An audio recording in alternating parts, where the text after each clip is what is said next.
Questa è un'edizione straordinaria perché purtroppo con questa pandemia sappiamo bene che è difficile organizzare feste e è la 20ª edizione, quindi stiamo parlando di 20 anni di lavori e di opere scolpite sul luogo per diverso tempo, quindi adesso speriamo nel prossimo anno di riprendere a fare nuove opere e nuovi affreschi. Allora, il processo di realizzazione è stato questo.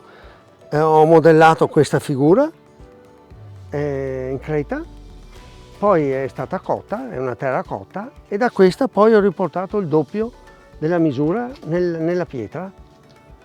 Quindi con il sistema dei compassi, un sistema che usavano anche nel Rinascimento, è stata raddoppiata la misura. Quindi il volume è stato aumentato di 8 volte praticamente. Arte Natura nasce nel 2000, nasce perché c'è un incontro di artisti 4-5 amici che si trovano qui nel mio giardino e in un simposio e si comincia a parlare di arte.